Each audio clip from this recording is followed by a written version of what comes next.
Hey guys, Matthew. In today's video, I'm going to bring you guys the update of day 3 of my Zero to Hero challenge. So in terms of playtime so far, we've been at it for about 28 hours, and in terms of value, we've generated anywhere between 50 and 55-ish exalts worth of currency on the account. The vast majority of that was, generated yesterday, and hopefully by the end of today's grind, we'll be done with the Headhunter part of the challenge, which was our race against SOMAD, and then after that, we are going to move on into the next portion of it, which is going to be taking that Headhunter, slapping it on a very budget Magic Find character, and then seeing what we can do with that. And then, going up from the very early days of Magic Finding with very little gear and basically getting carried by Headhunter or getting carried by Inspired Learnings if you can't afford a Headhunter. And then, of course, working our way up the ladder, because I don't think that there's a lot of currency to be made when Magic Finding on a budget. I think that you do need to go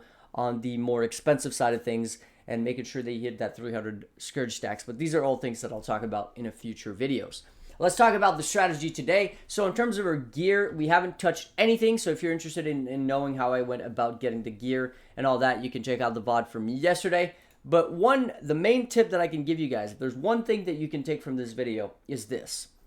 When it comes to trying to afford a big ticket item, be it a Headhunter or a mirror or whatever it is, right, that big upgrade for your build, like a double elevated pair of boots or armor or something, stop spending. That's the best advice I can give you, is just stop spending. What I mean by that is once your character is capable of doing the things that you needed to do fairly efficiently, even if it's not, incredibly good, even if it's like, oh, it could be better, as long as it's capable of doing and it's doing it fairly efficiently, just stop spending, stop investing on the character, and just start piling currency so that you can finally get that big ticket item. Because those 1x, 2x, 5x, 10x upgrades that you're buying all the times, that one awakened gem, that one pair of gloves with Calling Strike, that one pair of boots with Tailwind, whatever it is, right?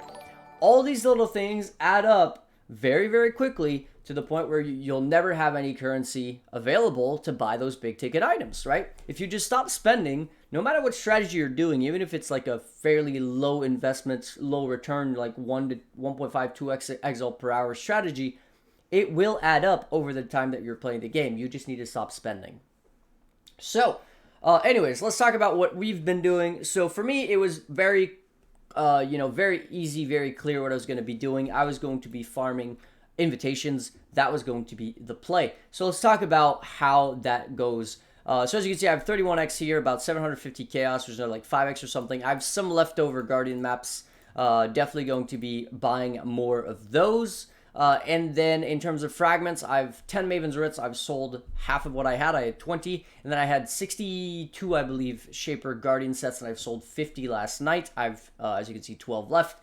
Probably going to farm another like 60 today, and then once we've sold all that with hopefully another 20 Maven's Writs, that should just get us very close to Headhunter. So we might be done today, depending how hard and how lucky we get, or we might not. Now let's talk about the strategy and how that goes. So what we're doing, of course, Guardian's Aid. This means that every single map you're going to get 2 Guardian, and that second Guardian has a 50% chance of dropping his fragments. So on average, you're getting 1.5 fragments per map. Going back to the Shaper fragments, in bulk, these sell for about 14C each, which means that if you do the math on this, you're getting 14C per fragment times 1.5 fragment per map. You're getting about 21 chaos worth of value per map. Now, the maps, if you buy them in bulk on the Trades website or on TFT or anything like that, TFT, you can go on, is a Discord, a trading community, and you can go over to bulk map sales and then look at people who are selling maps. As you can see, they'll sell like Blighted maps, they'll sell like Guardian maps, Elder, Shaper, whatever, right? And then you can buy them there. That's kind of what I've been doing. This is something that's available to everybody. There's no secret there. But you could also just buy them directly on trade. As you can see, if I go to I have Chaos and I want Guardian maps 5 at a time, you can get them for roughly, 13 to 15C each, which is roughly what I've been paying, so this is pretty good stuff.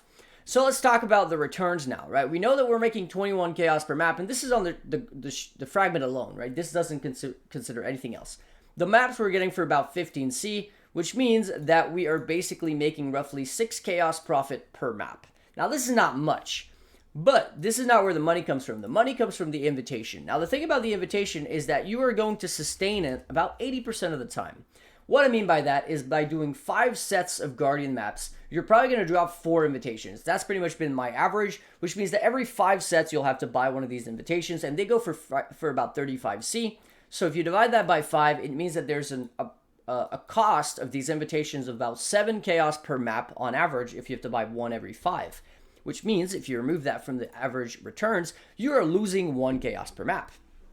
But that also means that these invitations are free, right? This is including the price of buying the invitation, whatever you don't drop it, which means that if I've been rolling these invitations to about 70% and it's been dropping me 5 Maven's Crescent Splinters every single time, which is half of a Maven Ritz, which again is 0.9 Exalt. So that's 0.45x times 145C per invitation. So that's every 4 maps. So every 4 maps, I'm making about 65C. Sorry, every 4 maps, I'm making about 55C, which is another 16.3 chaos profit per map. So every time I kill a map, by the Maven fragments alone, I'm making 15C, right? And this is including everything. Now, of course, there's Watchstones. The vast majority of them are bad, but there's any Platinum, I believe, will sell for 10C. And then the Glennic Carns are 0.2x, which is about 25-30C. And the Valdo's Rest ones are 0.4x, if I remember correctly, which is 55-60C for those. So whenever those drop, you're making an additional, 20, 30, 40, 50C, whatever it is. And then, of course, there's everything else, right? Because this is just including the price of the fragments and the returns into the fragments. Now, in terms of Crescent Splinters, these will pretty much always drop you at least 1 fragment as well. So that would be an additional, 15C per 4 or 14C per 4 maps. So that'd be another, let's just say 3 chaos or whatever. Just to round it down, more like 4 chaos, but let's just call it 3 chaos per 4 maps. And then, of course, there's also all the bases, right? Because we are using these nodes here, which give us 35% chance to drop an additional influenced item, we're basically getting influenced item every single map. The vast majority of them are bad, but I've gotten quite a few items. Like, for example, right now, people are trying to Mythic Orb, Shaper, heavy belts. They're going for about 15C each, just for the bases, and they're pretty common. Rings can be pretty good. If you drop a ring, yesterday I dropped a ring with life, double resistances, and a good roll of life for each enemy hit by your spells, which is a ring for Forbidden Rites, and it also had chaos resistance on the ring. The base itself was a chaos resistance ring. You slap on reduce minus mana cost on a ring like that, and sold for 2x. I dropped a Cortex yesterday. Now that was really lucky. That's 3x right there, right? So these things do pile up to quite a bit of currency. Now I would recommend getting Neural Pathways. I've been really lazy with getting that. I should be getting that because with the amount of maps that I'm actually running, this would amount to quite a bit of currency over time. So definitely something that I should have. Now, another thing, if I really wanted to maximize profit, is I should set up my Atlas, right? So right now, tower maps are pretty expensive. So what I would do if I was trying to maximize the strategies, I would go finish this tower here, and I would triple favorite it, and then I would remove 1 Watchstones from every other region to make it so the only T14 plus maps are in Valor's Rest, and Tower or even Tropical Island is another good one. And then I would try to basically, because these are T16 maps, Guardian maps, they drop a decent amount of maps. If you look through my map pool, right, which comes exclusively from farming these Guardian maps, and I'm basically rushing through these maps, right? I'm not investing anything into them. I'm running them the way I get them. If they're rare, unidentified, they're rare, unidentified. If they've been scoured, they've been scoured. I don't even look at them. I just put them in the map device and run them. And I've gotten, as you can see, 43 T14s, 38 T15s, and 80 T16s. Now you have to remove, obviously, the Guardian maps themselves, but still quite a few T16s. So if a lot of these were tower maps, they probably sell for like 10Z each, or Tropical Island. That would also add another few exalts. Now, another thing is you'll get quite a few of these Elder Guardian maps because of Remnants of the Past. You're also going to get some Shaper Guardian maps once in a while as well. I think I've dropped 12 Elder Guardian maps yesterday from Remnants of the Past, which are worth about 20C each. So that's another like 2x just sitting there from maps that I dropped. Right, so these things do add up very, very quickly. So that's pretty much the strategy, right? We're basically all about maps per hour and farming maps quickly. And we don't even look at most of the stuff. We don't clear the maps. If there's a Legion, we ignore it. We don't do the League mechanic. As you can see, I don't even have the Blood Crucible. I thought it'd be funny if I finished the Headhunter challenge and I still didn't have my Blood Crucible, so that's what we're going to be doing. So yeah, that's pretty much it for the strategy. Same thing that I did in previous leagues, and it still works wonders. As long as your character is, quick. And for that, you can use the leap slime strategy, or if you're using, say, for example, a general cry build that already has like berserk and leap slime, you're going to be able to farm these maps that much faster and make that much more currency. Because the idea is just the more maps you run, the more money you make, right? Remember that 15C profit per map or 18C profit per map. If you take 145C per exalt and you divide that by 18C, it means that you're making an exalt every 8 maps. So the idea is, how fast can you run 8 maps? The faster you can run 8 maps, the faster you can make an exalt. If you run 8 maps an hour, you're only making 1x an hour. But if you run 32 maps in an hour, all of a sudden you're making 4 exalts an hour. And this is bare minimum. Remember, it doesn't count the bases, doesn't count the watchstones, doesn't count anything else. So this is a baseline.